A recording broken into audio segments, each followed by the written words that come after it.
सबा की कोई खबर मिली है क्या मरियम? नहीं, मेरी बात नहीं हुई।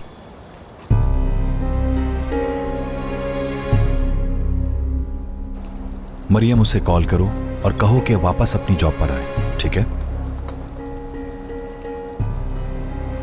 जरूर करीम साहब। सबा को निकाल दिया है क्या? हमने नहीं निकाला, उसे खुद चली गई। मगर उसे देखकर तो लगता था कि उसे जॉब की बहुत ज्यादा जरूरत है। हैरत है कि वो खुद से चली गई। वो यहाँ से खुद से नहीं गई है खाला, नसरीन की माँ की वजह से गई है। फातिमा ने ऐसा क्या किया? कहा कि सबा सिनान पर डोरे डाल रही है।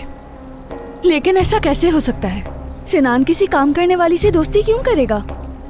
सबा यहाँ काम करती है, इससे कोई फर्क नहीं पड़ता।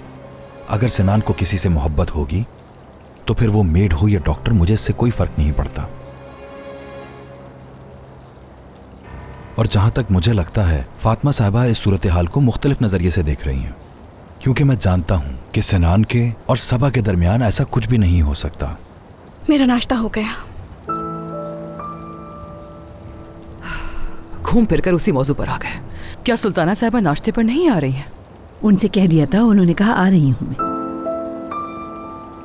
बहुत शुक्रिया मरियम।